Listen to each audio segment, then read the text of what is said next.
With that, let us jump to channel management. There's the two main bands for Wi-Fi today, 2.4 and 5 gigahertz.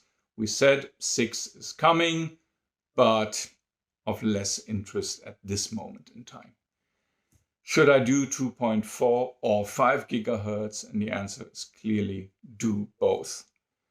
All modern equipment will support both of these, and it's a good way to either separate infrastructure, back-end networks from the end user, from the access network. That's one possibility.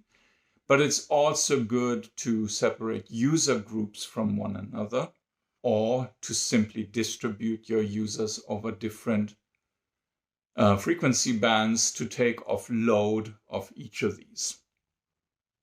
For example, when the 2.4 band gets too crowded, too many people, you could actually move over people to the 5 gigahertz band and thus make it easier on both of these bands to coexist. Within each of these frequency bands, 2.4 and 5, we have the so-called channels. They're divided into sub-channels, frequency ranges within this band. In 2.4, you have, in most parts of the world, 13 channels. There's 15 in theory, but most countries implement 13 of these. And they're all together 100 megahertz wide. Keep in mind, I said earlier, at 6 gigahertz, the new frequencies, one channel provides 160 megahertz. So you can see how much of an explosion in bandwidth that actually has been. In the 5 gigahertz bands, that was already progress compared to 2.4. We have 25 channels, some of which, though, are subject to so-called DFS, dynamic frequency selection. That is the word for some channels that are automatically being offered or not offered in order to coexist with legacy networks that work in the same spectrum, such as radar systems from airports. My own university is close to an airport, so there's certain frequency channels in the 5G band that we want to avoid in order to avoid interference. The laws tell us to do that because we're too close to the airport. So 25 channels in principle, not all of them available to us. Now, when I'm saying there is a certain number of channels, that does not mean that I can use them all without having overlap between them. In the 5 gigahertz band, the 25 channels are effectively non-overlapping. Again, remember, some of them might not be open for us to use because of the dynamic frequency selection. In the 2.4 gigahertz band, things are much more limited. Remember, we have 13, 14, maybe 15 channels available. However, each channel has 22 megahertz with their 5 megahertz distanced from one another. And that tells us, well, 5 megahertz apart, but 20 megahertz wide, these will overlap. So I have to move at least 5 channels away from the neighbor so that my two channels don't overlap. And that leads me essentially to the rule of 1, 6, 11 is the channels I want to be using. We'll look at that in a little bit more detail in a moment. And yeah, in 5 gigahertz, it's a little bit easier because I just have more space on the whole. I have more non-overlapping channels. And the reminder, devices need to be on the same channel to talk to one another. And They need to be sending and receiving on the same channel. You cannot do multiple channels at the same time. Now, here's that rule about the 1.6.11. And the motivation was the channels are too wide to not overlap because they're only 5 megahertz apart. So we're having the simplified picture of use 1, 6, and 11, and you have those 3 non-overlapping.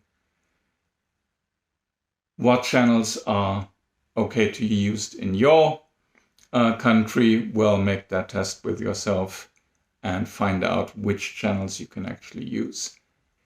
The 3-channel coverage design idea, this 1, 6, and 11, that's all very fine in theory. In a picture like this, I have this sort of bee hive structure and everything is neatly same distance from the next.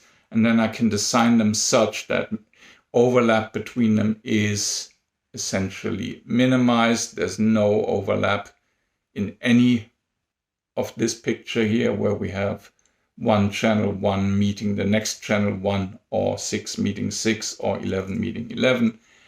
But of course, reality doesn't look this nice. Things are not in same distances. There might be networks that we don't even know of in our vicinity, so we can't even plan them into our networks. So keep in mind, theory is one thing. Reality might force us to do something slightly different. But as a first guideline, this channel 1, 6, and 11 is always a good approach. So the fact that reality isn't as nice and well organized as our theory pictures makes something called automatic channel management a very, very useful thing to have.